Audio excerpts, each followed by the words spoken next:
Hello, listening friends. नमस्कार श्रोता मित्रों, We are glad you joined us again in a series of messages on the point of the story. हम बहुत आनंदित हैं कि आप कहानी की शिक्षा नामक इस संदेश श्रृंखला में एक बार फिर हमारे साथ सम्मिलित हुए हैं। I want to begin by telling you a story about someone who gave up too soon. मैं आपको एक ऐसे जन की एक कहानी बताते हुए प्रारंभ करना चाहता हूं जिसने बहुत जल्द हार मान ली।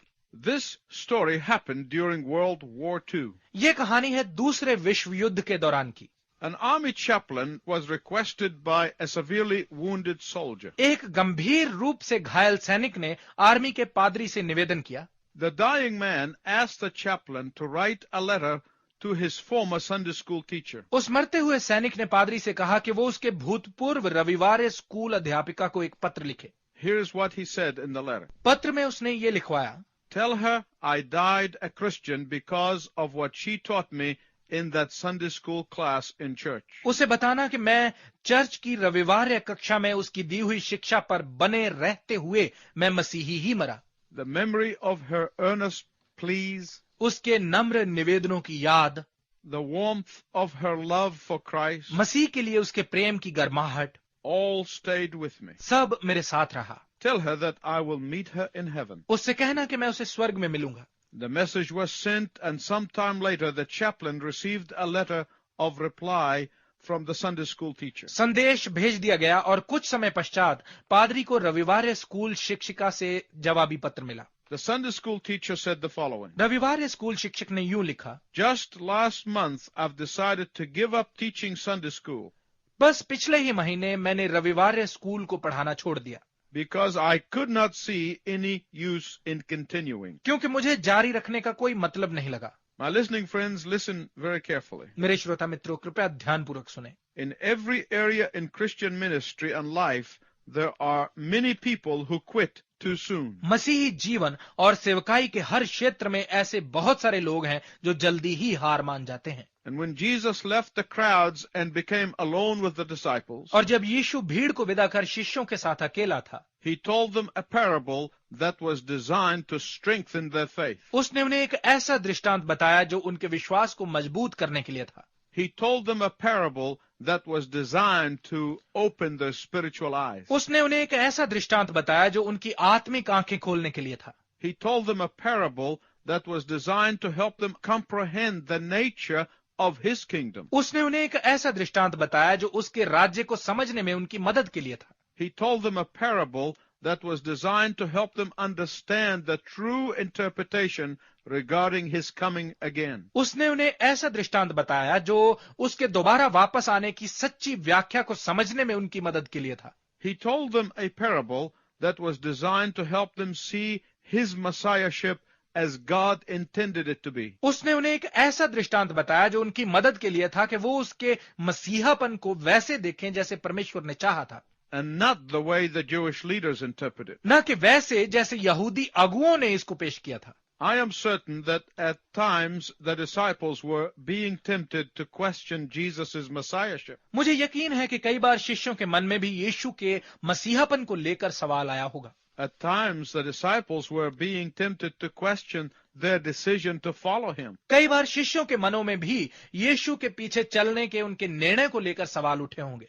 They probably were tempted to question how the deliverer could be so lacking in earthly power and prestige. शायद उनके मन में ये प्रश्न आया होगा कि छुटकारा देने वाले के पास सांसारिक शक्ति और सम्मान की इतनी कमी कैसे हो सकती है। John the Baptizer question summarizes their thoughts. यूहन्ना बपतिस्मा दाता का ये प्रश्न उनके विचारों को सारांशित करता है। Are you the one, or should we look for another? क्या वो तू ही है या हम किसी दूसरे की प्रतीक्षा करें? Can someone from Nazareth really overturn the power of Rome? क्या कोई नासरत का रहने वाला सच में रोम की सत्ता पलट सकता है? Can someone who has no political expertise be the savior of the world? क्या कोई जिसे कोई राजनीतिक अनुभव नहीं है संसार का मुक्तिदाता हो सकता है?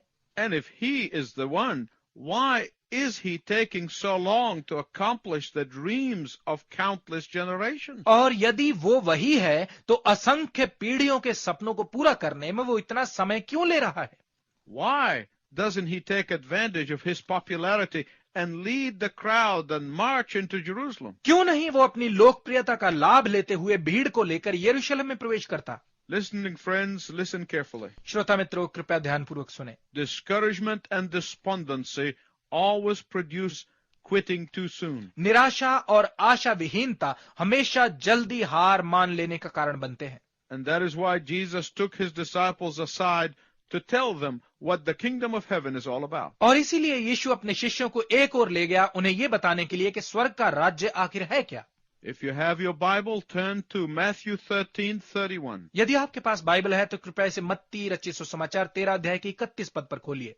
Jesus said, यीशु ने कहा, "The kingdom of heaven is like a mustard seed which a man took and planted in his field." स्वर्ग का राज्य एक राई के दाने के समान है जिसे एक मनुष्य ने लेकर खेत में बोया। The parable of the mustard seed is the second parable we shall look at in this series of messages we call the point of the story. राई के दाने का दृष्टांत इस कहानी की शिक्षा नामक संदेश श्रृंखला में दूसरा दृष्टांत है जिस पर हम ध्यान देंगे।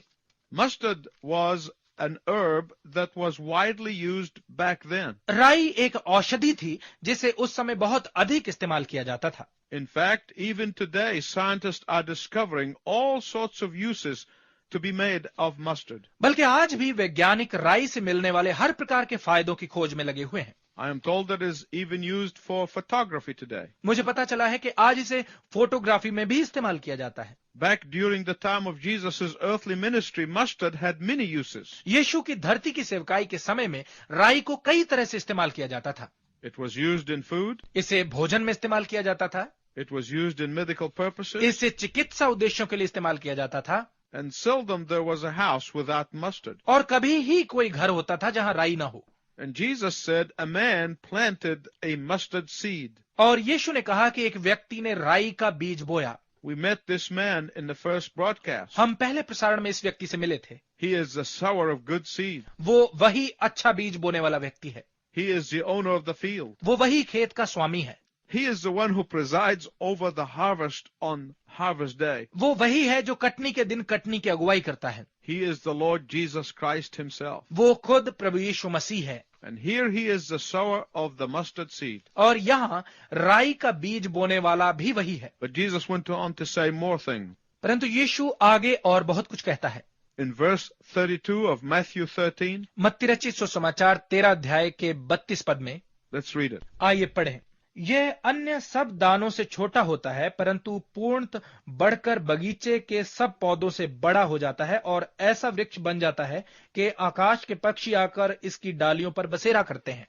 The choice of a tree which represents the kingdom of heaven is not an accident. इस पेड़ का चुनाव जो स्वर्ग के राज्य को दर्शाता है कोई संयोग नहीं है। It was a tree that God promised Ezekiel that he would raise up to represent his kingdom. ये वो पेड़ है जिसकी प्रतिज्ञा परमेश्वर ने यहेजकेल से की थी कि वो उसके राज्य का प्रतिनिधित्व करने वाला पेड़ लगाएगा। It was on a tree that God's Messiah hung in order to pay for the just punishment of our sin. वो पेड़ ही था जिस पर परमेश्वर का मसीह हमारे पापों के उचित दंड को भुगतने के लिए लटक गया।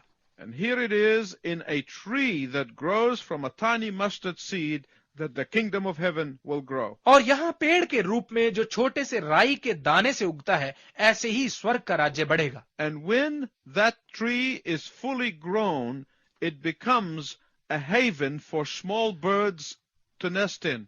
और जब ये पेड़ पूरी तरह से बड़ा हो जाएगा तो ये छोटे पक्षियों के लिए अपने घर बनाने का स्थान बनेगा। There are some people who interpret this parable this way. ऐसे लोग हैं जो इस दृष्टांत की व्याख्या इस प्रकार से करते हैं। Jesus saw that down the road the mustard seed of the gospel is going to be planted. यीशु ने देखा कि कुछ समय बाद सुसमाचार रूपी राई का दाना लगाया जाएगा। But instead of producing a normal plant which is pure, holy and righteous church, it will produce a tree. परंतु एक साधारण पौधा बनने के बजाय जो कि शुद्ध, पवित्र और धर्मी कलीसिया है, ये एक पेड़ बन जाएगा। Namely, an earthly church which is going to be corrupt both in doctrine and practice. अर्थात एक संसारिक कलीसिया जो शिक्षा और व्यवहार दोनों में भ्रष्ट होगी। But that's not what Jesus is saying to the disciples. परंतु यीशु शिष्यों से ऐसा नहीं कह रहा है। Jesus is emphasizing the point of the previous story of wheat and weed. यीशु गेहूं और जंगली घास की पिछली कहानी की असल शिक्षा पर ही जोर दे रहा है। He is saying, don't judge by appearances. वो कह रहा है कि बाहरी रूप देखकर न्याय मत करो। He is saying, don't be mistaken by the size of the mustard seed. वो कह रहा है कि राई के दाने का आकार देखकर धोखा न खाओ। He is saying, don't think that because I did not come with swords and horses that I am powerless. वो कह रहा है कि ये ना सोचो कि मैं तलवारों और घोड़ों के साथ नहीं आया इसलिए मैं शक्तिहीन हूं। He is saying, don't think that because I did not come in human force of violence that I am not the redeemer of all mankind. वो कह रहा है ये ना सोचो कि मैं मानवीय हिंसा के साथ नहीं आया इसलिए मैं पूरी मानव जाति का छुड़ाने वाला नहीं हूं। He is saying, do not despise small beginnings. वो कह रहा है छोटी शुरुआत को तुच्छ न जानो। He is saying, don't be misled by the humble origins. वो कह रहा है तुच्छ स्थानों के कारण धोखा न खाओ। He is saying, don't let the current opposition to me by the Jewish leaders blind your vision for the future blessings. वो कह रहा है यहूदी अगुओं के द्वारा मेरा किया जा रहा विरोध भविष्य की आशीषों को देखने में तुम्हारी दृष्टि में बाधा न बने। Jesus knew that his disciples could relate to what he is saying in this parable. यीशु जानता था कि उसके शिष्य जो वो इस दृष्टांत में कह रहा है उसे समझ सकते हैं। Why? क्यों? Because they understand the significance of the tree in Nebuchadnezzar's dream which Daniel had interpreted. क्योंकि वो नबूकदनेस्सर के उस सपने में पेड़ के महत्व को समझते थे जिसका अर्थ दानियल ने बताया था। The Babylonian Empire was symbolized by a tree. पेड़ बेबीलोन साम्राज्य को दर्शाता था। It brought prosperity and blessings to the entire region of the known world. ये उस समय समस्त संसार के लिए समृद्धि और आशीषें लेकर आया। So what is Jesus saying then? तो फिर यीशु क्या कह रहा है? He is saying that my opponents may look to be triumphant now, but please withhold your judgment. वो कह रहा है कि मेरे विरोधी अभी हो सकता है कि विजयी होते दिखें, परंतु अभी न्याय मत करो। My enemies may seem to be gaining the upper hand now, but just be patient. मेरे शत्रु अभी शायद प्रबल होते दिखें, परंतु धीरज रखो। My opposition may be fierce now, but you just wait. मेरे विरोधी अभी शायद प्रबल लगे, परंतु तुम बस थोड़ा इंतजार करो। Wait until I have risen from the dead, मेरे मृतकों में से जी उठने तक इंतजार करो, and I shall draw all men unto myself. और मैं सब मनुष्यों को अपनी ओर खींचूंगा। When I am risen from the grave, जब मैं कब्र में से जी उठूंगा, I will bless all those who put their trust in me. मैं उन सब को आशीषित करूंगा जो मुझ पर भरोसा रखते हैं। When I am resurrected, जब मैं जी उठूंगा, I will be the power of God unto salvation. मैं उद्धार के लिए परमेश्वर की शक्ति होऊंगा। So Jesus was assuring them that there is more than meets the eye. तो यीशु उन्हें आश्वस्त कर रहा था कि जो दिख रहा है उससे भी आगे बहुत कुछ है। This is a parable of encouragement. ये प्रोत्साहन का दृष्टांत है। This is a parable of vision. ये दर्शन का दृष्टांत है। So what is the point of the story? तो कहानी की शिक्षा क्या है? Point of the story is this. कहानी की शिक्षा ये है, Don't be discouraged by the size of my kingdom now. मेरे राज्य के अभी के आकार से निराश मत हो। Don't be discouraged by those who mock me now. उनके कारण निराश न हो जो अभी मेरा मजाक उड़ाते हैं। Don't be disappointed by those who doubt me now, उनके कारण निराश न हो जो अभी मुझ पर संदेह करते हैं, but rather look forward to the day when the mustard seed becomes a tree. परंतु इसके बजाय उस दिन की प्रतीक्षा करो जब राई का दाना पेड़ बनेगा। There is a principle here to the point of the story. यहाँ कहानी की शिक्षा के लिए एक सिद्धांत है। When a person turns to Jesus Christ in faith, जब कोई व्यक्ति यीशु मसीह पर विश्वास लाता है, God the Holy Spirit puts a mustard seed of faith in their heart. तो परमेश्वर पवित्र आत्मा उनके हृदय में विश्वास का राई का बीज बोता है। How will the seed grows into a tree of faith depends upon your obedience. विश्वास के पेड़ का बढ़ना आपकी आज्ञाकारिता पर निर्भर करता है। In a previous message, we saw how the weed could never destroy the wheat. पिछले संदेश में हमने देखा कि कैसे जंगली घास गेहूं को कभी बर्बाद नहीं कर सकती। Never. कभी नहीं। I don't care how much evil is in the world now. मुझे परवाह नहीं कि संसार में इस समय कितनी बुराई है, It can never destroy the faithful ones. ये कभी विश्वास योग्य लोगों को बर्बाद नहीं कर सकती। You have Jesus' own word on it for he said the gates of hell shall not overcome it. यीशु ने खुद आपको इसका वचन दिया है क्योंकि उसने कहा नरक के द्वार कभी इस पर प्रबल नहीं होंगे। So many of us are like the woman who called the general manager of the store. हम में से बहुत लोग उस स्त्री के समान हैं जिसने एक दुकान के मैनेजर को फोन किया And she told him that she has lost her valuable diamond brooch और उसने उससे कहा कि उसकी हीरे जड़ी कीमती पिन खो गई है when she was in the store the night before. जब वो पिछली रात दुकान पर आई थी। The manager told her to hold the line and he will conduct a search. Manager ने उससे कहा कि वो फोन पर ही रहे और वो अभी ढूंढवाएगा And the brooch was found. और वो पिन मिल गई। But by the time the manager got back on the phone, the woman hung up the phone. परंतु जब मैनेजर ने वापस फोन उठाया तो उस स्त्री ने फोन पहले ही रख दिया था। She never called back again. उस स्त्री ने फिर फोन नहीं किया। They waited for her to call again, but she never did. वो प्रतीक्षा करते रहे कि वो फोन करेगी पर उसने नहीं किया। He put a notice in the newspaper, but no response. उस मैनेजर ने अखबार में छपवाया परंतु कोई प्रत्युत्तर नहीं मिला। But isn't that how many Christians live their Christian life? परंतु क्या बहुत सारे मसीही इसी तरह अपना मसीही जीवन नहीं जीते हैं? We come to the Lord and ask for His blessing. हम प्रभु के पास आकर आशीषें मांगते हैं।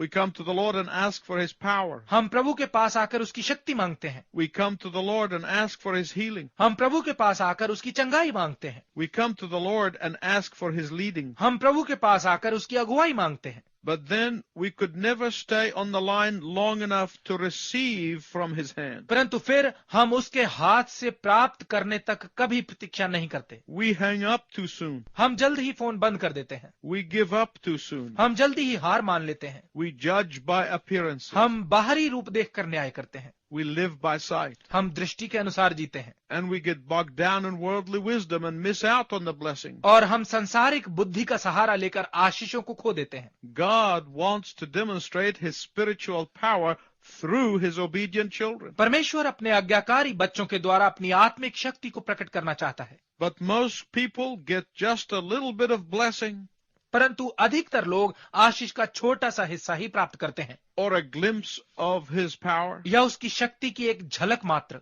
and then they stop. और फिर वो रुक जाते हैं। And when we go nowhere, we start living on the blessings of yesterday. और फिर जब हम कहीं नहीं पहुंच पाते तो हम पिछले कल की आशीषों पर जीना शुरू कर देते हैं। But God wants to bless you today. परंतु परमेश्वर आज आपको आशीष देना चाहता है। Why? क्यों? Not because of your circumstances, आपकी परिस्थितियों के कारण नहीं, but because God wants you to be a blessing to others. परंतु इसलिए क्योंकि परमेश्वर चाहता है कि आप दूसरों के लिए एक आशीष बने।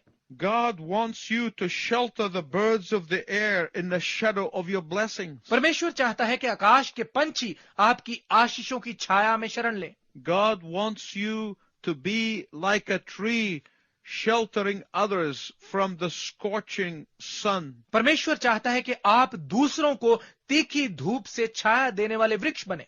God wants you to be like a tree to bring the lost under your shadow. परमेश्वर चाहता है कि आप खोए हुओं को अपनी छाया में लाने वाले वृक्ष बने। God wants your shadow to spread wide in order to bring as many people as possible to the kingdom of God. परमेश्वर चाहता है कि आपकी छाया बहुत फैले ताकि जितने लोग हो सकें इसके द्वारा परमेश्वर के राज्य में आ जाएं। My listening friends, as I conclude, I want to ask you several questions. मेरे श्रोता मित्रों, समाप्त करते हुए मैं आपसे बहुत सारे प्रश्न पूछना चाहता हूं। Have you given up on someone for whom you have prayed for years? क्या आपने किसी व्यक्ति के लिए आशा छोड़ दी है जिसके लिए आप वर्षों तक प्रार्थना करते रहे? Then you have given up too soon. तो आपने बहुत जल्द हार मान ली है। Have you given up on a ministry? क्या आपने सेवकाई पर आशा छोड़ दी है? Then you have given up too soon. तो आपने बहुत जल्दी हार मान ली है। Have you given up on an important relationship? क्या आपने किसी महत्वपूर्ण रिश्ते पर आशा त्याग दी है? Then you have given up too soon. तो आपने बहुत जल्दी हार मान ली है। Have you given up on God? क्या आपने परमेश्वर पर आशा त्याग दी है? Then you have given up much too soon. तो आपने बहुत ही जल्दी हार मान ली है। When you walk in obedience, your mustard seed will become a tree. जब आप आज्ञाकारिता में चलेंगे तो आपका राई का बीज पेड़ बन जाएगा। I have never seen a tree that grew up overnight. मैंने कोई पेड़ रातों रात बड़ा होते नहीं देखा है। I understand in this age of fast food and fast-moving societies, we are always looking for a way to be blessed fast. मैं समझता हूं कि इस फटाफट भोजन और तेज रफ्तार समाज में हम हमेशा तेजी से आशीष पाने के तरीके की खोज में रहते हैं। Some of you have been in places where all you could see was a mustard seed. आप में से कई शायद ऐसी परिस्थितियों में रहे होंगे जहां आपको केवल राई का दाना ही दिखाई दिया होगा, And yet, in time, as you clung on God's promises, God gave you a tree. और फिर कुछ ही समय में आपके परमेश्वर के वादों को थामे रखने के कारण परमेश्वर ने आपको पेड़ दे दिया। Probably now you may be going through the stage in your life or in an area of your life where all you can see is a mustard seed. शायद इस समय आप अपने जीवन में ऐसी परिस्थिति या क्षेत्र में से गुजर रहे हैं जहां आपको केवल राई का दाना मात्र दिखाई दे रहा हो। I want to encourage you to trust God again to give you a tree. मैं आपको प्रोत्साहित करना चाहता हूं कि आप फिर से परमेश्वर पर भरोसा रखें कि वो आपको एक पेड़ दे। Hang on the line. Phone पर बने रहें, Wait for God. परमेश्वर की प्रतीक्षा करें। Until next time, I wish you God's richest blessing. अगली बार तक मैं आपके लिए परमेश्वर की उत्तम आशीष की कामना करता हूं।